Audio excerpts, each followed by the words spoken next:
He pointed at my Porsche and said, "That's mine now." 5 minutes later, he called 911 on me. Too bad he didn't know I'm the chief of police. Let me tell you about the most ridiculous, entitled, and downright embarrassing encounter I've ever had in my own driveway. This happened a few months after I moved into a gated community just outside the city. Nice place, decent neighbors, but like many of these places, it had an HOA.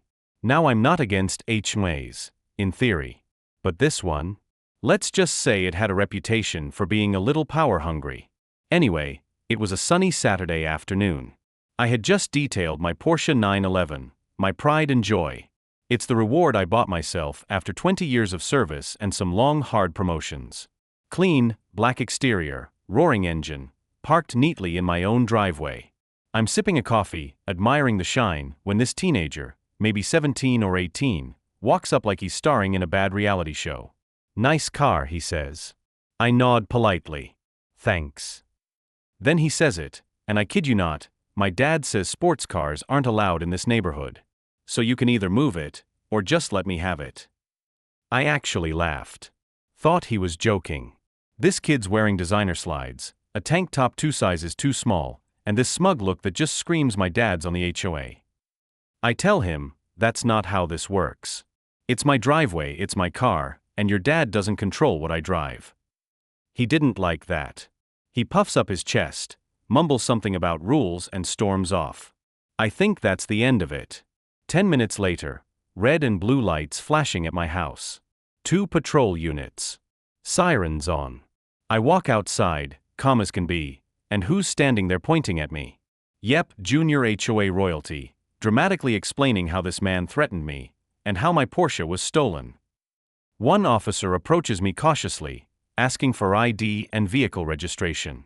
So I pull out my wallet and hand him my badge. "Chief, your name, City Police Department." There was a pause. A long one. The look on that kid's face was absolutely priceless. You could see the gears turning in his head as the reality hit him. I wasn't just some random guy with a nice car, I was the chief of the entire department. He just called on me. The officers immediately changed their tone. One of them chuckled a bit and said, "Well, this is awkward." I nodded. Yep. Turns out, the kid told them I stole the car, threatened to assault him, and was violating HOA parking rules. But he didn't realize 911 isn't for enforcing HOA drama, it's for emergencies. And filing a false police report? That's a felony. The officers asked me if I wanted to press charges. Honestly, I was tempted. But I also didn't want to ruin a young man's entire future over his ego, and a very poor decision. I told them, no charges, but he and his dad are going to have a very serious conversation with the actual law today. And they did. The next day, the HOA president, his dad, came to my door red-faced, holding a cup of coffee and a very shaky apology. Said he had no idea what his son had done, and promised it wouldn't happen again. Since then, not a single peep. No parking warnings. No rude comments. Not even a dirty look.